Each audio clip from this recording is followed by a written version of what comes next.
episode of Bogan Podcast, where we talk about anything and everything from faith, finance, and fitness to things that life throws at us. And guys, before I introduce our next guest, I would just ask if you're on YouTube, if you could subscribe to the channel. It would mean a whole lot, and it would help out tremendously with the algorithm. If you're on Spotify, be sure to follow us and give us a rating and a comment as well. Helps out as well. Same thing for Apple Podcasts. And with that said, I would like to introduce our next guest. She is someone who does one-on-one coaching. She's big into fitness.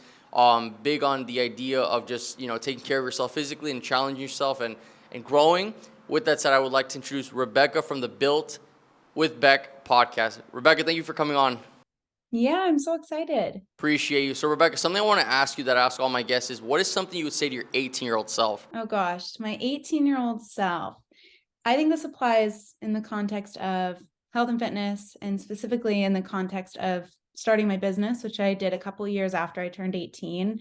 I think I would tell myself to trust your gut a little bit more. I think I looked for validation too much at 18, and I was too nervous to take action, too nervous to ask for help, too nervous to do research on my own.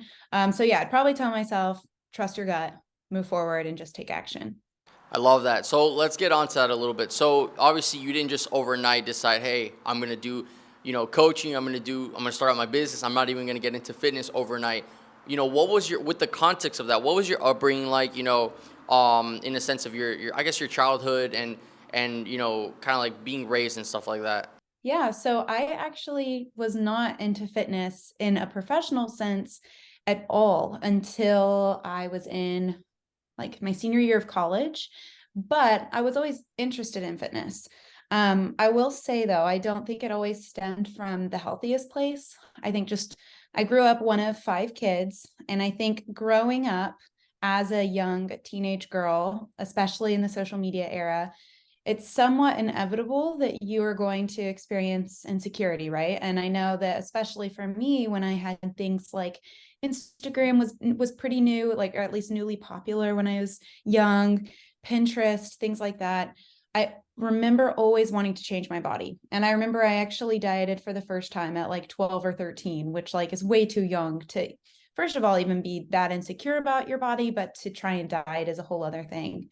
So I went through middle school and high school, like I'm sure any other young middle school or high school girl, where I wanted to change my body. I didn't really know what that meant. I was in sports and things like that, but it wasn't ever a focus in terms of what I wanted to do with my profession or even what I wanted to study in school. So I went to college at Baylor University in Waco, Texas, and I, again, was not studying nutrition. I was not studying fitness. I was planning on becoming a professor and teaching interpersonal communication. So it was through college. I'm still trying to diet. I'm still like very much interested in fitness on the side, but I would fall victim to the fad diets and all of the things, the Pinterest workouts and all that kind of stuff. And then about halfway through college, I realized, okay, I'm going to keep spinning my wheels. I obviously don't know enough on my own to get me where I want to be.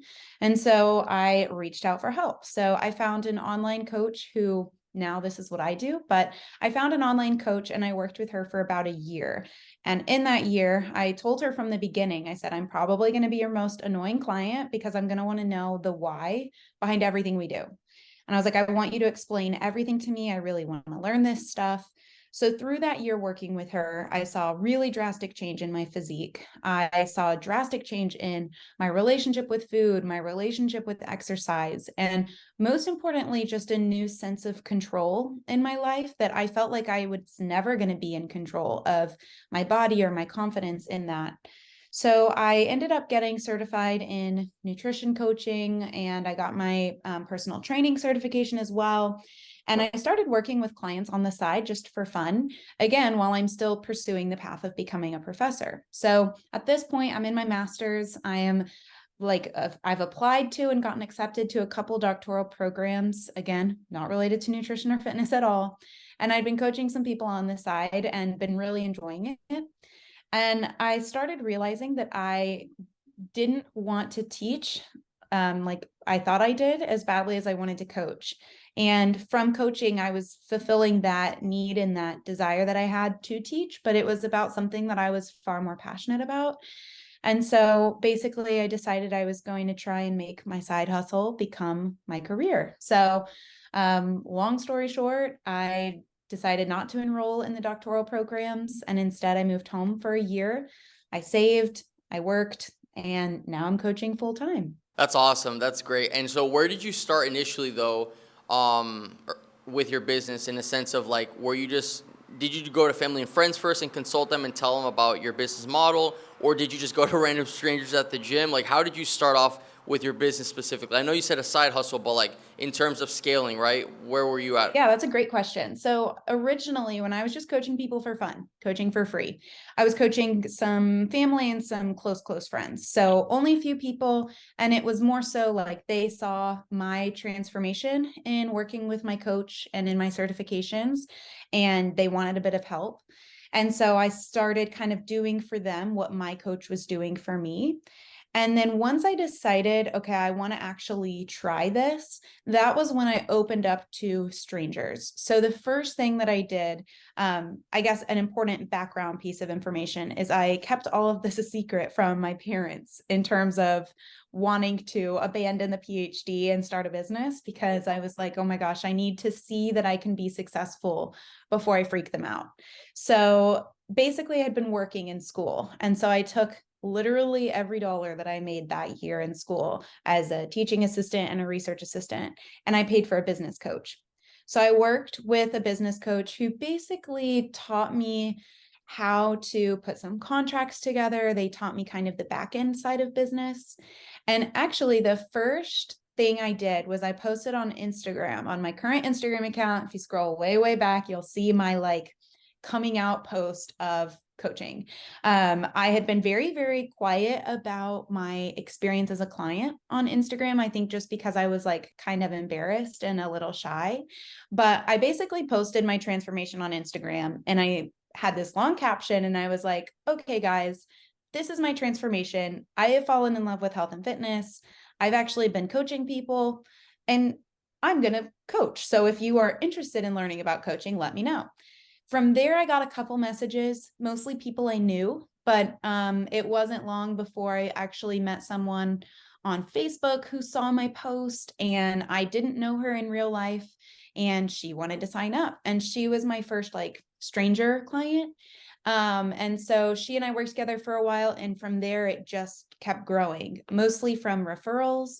So, this client had a sister who wanted to learn about coaching, and then this person that I was friends with in high school wanted to coach. And so it kind of grew from that way. But yeah, like announcing on Instagram was a big way that I started getting some attention as clients. I love that. So I have a couple other questions as well, because you're the first person that I've actually ever talked to about like one-on-one specifically. So a couple things. First of all, how does the business model run for you in a sense of pricing stuff? Is it like a subscription-based service, or is it X amount of dollars for 1 hour of my time? Like, how does that look like?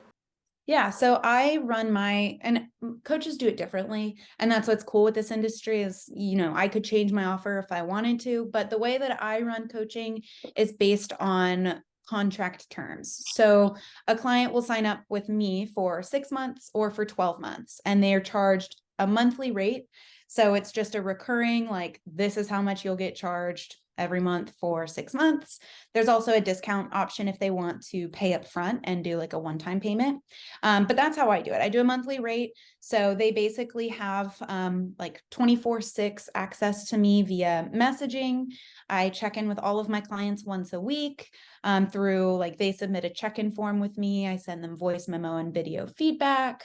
What else? I get on Zoom with my clients once a month, more often if they have like a higher tier package. But yeah, it's based on a kind of like a month to month sort of thing.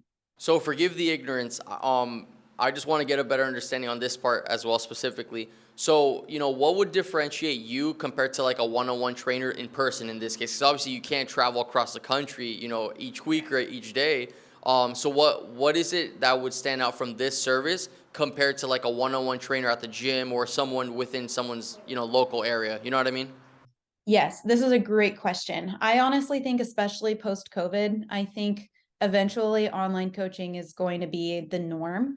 So I'll kind of give you a comparison. With in-person coaching, let's say you go to your gym and you book a trainer for however many sessions a week. They're charging you per session, right? So on average, I think the current rates are anywhere from like 50 to 70 bucks for an hour training session with an in-person trainer at the gym. And that's it. Like once you leave the gym, that's it. That's the extent of your coaching. So they are able to train you in the moment, yes, but then as soon as you walk out the door, your time with them is done. If you don't want to go back the next week, you don't have to, it's like a one by one kind of thing. With online coaching, at least with how I do it, I don't offer just training. I am looking at my clients' workouts, yes, but I'm also looking at their nutrition. I'm looking at their lifestyle habits. I'm looking at what their specific goal is one at a time. So if I have a client who wants to build some muscle and then lose some fat before summer, I take them through those progressions, not just through their workouts, but by tailoring their nutrition goals as well. One of the other things I really love about online coaching, though, is that it's custom to the person. I have a ton of clients who don't have gym memberships. I have a ton of clients who are brand new to working out. I have some clients who are able to go to the gym twice a week, but they want to work out 4 times a week.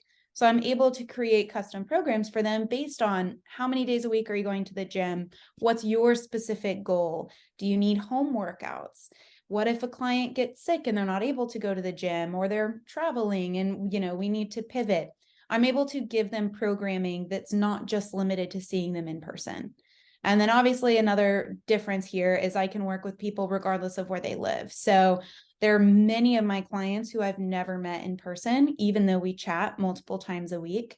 And so it's cool. I'm able to give them a little bit more help. We know that if you want to make lasting change in your physique, it's not just about the workouts you're doing. It's largely nutrition.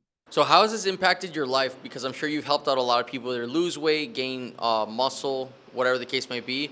How has that view been for you in your perspective and such? Oh my gosh, it has like changed my life more than I ever thought it could. It's changed my life seeing, I work with men and women, but primarily women. It has completely changed my view of fitness, of health, of the value of those in working with women and seeing not just their physical transformations. Like physical transformations are really cool, but seeing how their relationship with food, their relationship with exercise, their relationships with themselves change, how they become more confident in themselves and their own capabilities. It's also changed my life though, outside of just working with like one individual woman at a time or whatever. For example, like I don't have kids. I hope to have kids someday, but I work with tons of moms, whether they're young moms, whether they have kids who are, whether they're empty nesters, but seeing the way that like a woman's confidence and her parenting styles even can change has been super powerful for me. I have a client, for example, who has been with me for about 5 weeks now. So she's a newer client and she's a new mom. She has a 5-month-old baby right now. And when she signed up, she told me one of her biggest motivations for signing up was that she wants to learn how to model a healthy lifestyle for her daughter. And she shared with me certain things that she learned growing up, that she wants to model like a healthy relationship with food. She wants to model the value of exercise. She wants to model being strong to her daughter. And like having those kinds of conversations with women is really, really changed my life. And then also like the business side of things. Like if you have a dream, if you have a vision and you really commit yourself to that process and you see the fruit of that labor, like that's going to change your life. That's going to inspire you to keep going. So I've definitely learned more about my own capabilities as well. I love that. I want to talk to you about confidence in a second, but before I do, I have another random question. What does your day-to-day workout look like? What's for your personal life when you're not working, when you're not, out with your husband? You got your time to yourself. What does that look like for you? Are you primarily cardio-based? Do you do any weights? What's that like? Primarily weights. So most of my clients too, all of them really, I give them strength training programs. So I love to be in the gym. I love to lift. I love to lift heavy. I'm lifting right now about 4 or 5 times a week.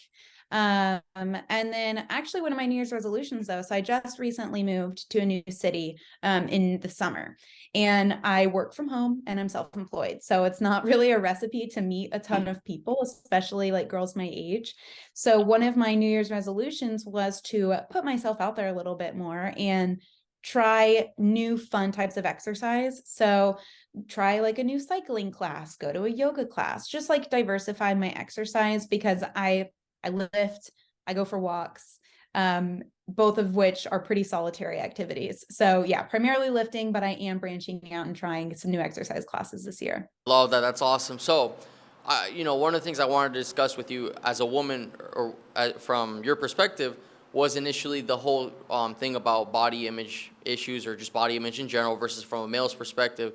And so, I do want to ask, like, why do you think that there seems to be like not a decline, but like a form of insecurity with women specifically, bigger than it can be with some guys. And I don't want to come off as a generalization, but I feel like sometimes there's always going to be something small to pick out to where for a guy it's like, oh, it's not a big deal, or I'm going to work for it. You know what I mean? Like, why do you think that is? Yeah, I think that's a great question. And I don't know that women are affected massively by insecurity, especially just as far as physical insecurities go.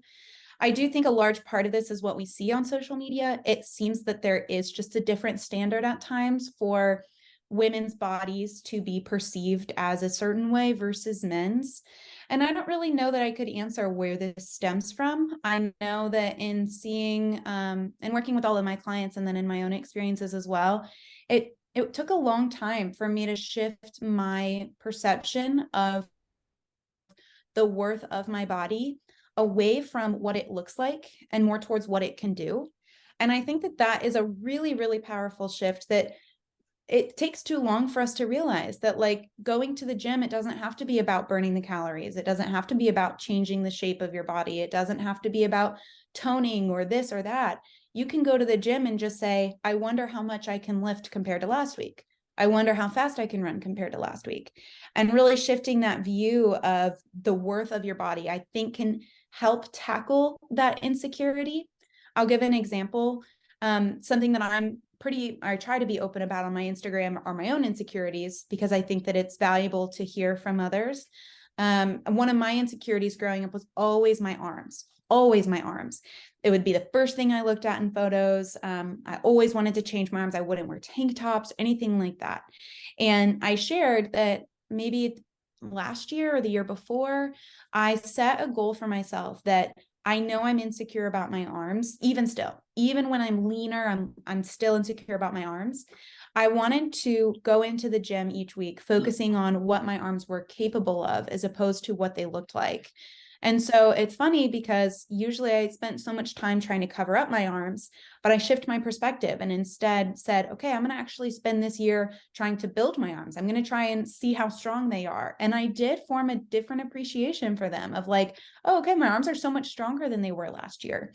And I think that's just a little change of like, if you feel insecure about something as a woman, as a man, find a way that you can empower that body part or empower that part of yourself instead of always wanting to shrink it. Like, why don't you focus on what it's capable of? I love that. Yeah. And so I guess, moving forward as well, how can anyone who's insecure about their body or wherever the case may be, how can they kind of like get around it and build that confidence from a physical standpoint, and also just from a psychological standpoint as well? Yeah, it's funny. I was having this conversation with a client yesterday. We talk about insecurity a lot. I think number one, understand that you're not broken for being insecure. Insecurity is inevitable in the human experience. Every single person at some point in their life, likely for a good part of their life, will have things that they're insecure about. And what I see oftentimes is people are insecure about something, but then they like make it worse by beating themselves up for being insecure. So if you are experiencing an insecurity, acknowledge that it's not the end of the world. Like, you are human. You will not always think that you're perfect, and that's okay. At the same time, we can still take action towards improving either the insecurity and or improving the way that you view that insecurity. So I know, for example, okay, I'm insecure about my arms. Great. That means that I'm a human being. Now there's two things I can do. I can either take action and improve how I feel about my arms, or I can just sit and complain without making any change. Often people just sit and complain without making any change. Now, I do think that it's easy to fall into the trap of like the quick fix. And if you're insecure about your stomach, it's going to be tempting to do all of this cardio and cut your eating, do a diet or whatever. But instead, I like to challenge my clients to find something to add to their life to help them address that insecurity. So with the example of my arms, okay, I'm insecure about my arms. I'm a human being and I want to do something about that. I want to start strengthening my arms, right? I want to view my arms as capable, not just as this thing that I look at. Another example, so something I added to my life was improved strength training of my arms, right? I paid more focus to it. If someone is insecure about their stomach or their body fat percentage, okay, understand that you're a human being. You don't need to beat yourself up for being insecure. But now let's look at what we can add to your life to make you feel more empowered about that insecurity and change your body if that's what you want to do. And so something could be like, I'm adding more lean protein to my diet. I'm adding more water to my intake. I'm adding more steps to my daily activity level. I think it's empowering not just to always feel like we have to restrict, but to focus on what can I add to my life to enhance my quality of life and then to tackle this insecurity. That's awesome. I love that. We're about to wrap up, but I do want to ask you some rapid fire questions. So let me know when you're ready. Ready. Favorite muscle group to work out? Probably shoulders, but that's because I started really focusing on them in efforts to feel better about my arms, but they're really fun. Go-to cheat day meal? I don't do cheat days. I eat everything in moderation. So I'm a big dessert girl, but I have dessert every night. But I am a big chocolate chip cookie girl for sure. Cardio or weights? Weights. How many times a week do you work out? 4 to 5. Working out by yourself or working out with someone? Always by myself. There's 2 people I like to work out with, but other than that, by myself. Favorite genre of music to listen to while you're working out? Rap. Treadmill or outdoor running? Oof, outdoor walking. Deadlift or squat? Deadlift. On a more personal scale, who did you root for in the World Cup final? I'm not going to lie, my husband's a big soccer guy. I just hung out and watched. Dang, gotcha. Well, Rebecca, thank you so much for coming on the podcast. If people do want to contact you to have you as an online trainer, or they just want to hit you up for any questions, where can they reach out? Yeah, I love hearing from people who either listen to podcasts or whatever. So you can find me on Instagram. My Instagram is Built with Bec. That's BEC. And my email is builtwithbec@gmail.com. Appreciate it. Thank you, Rebecca. Have an awesome rest of the day, all right? Awesome. You too.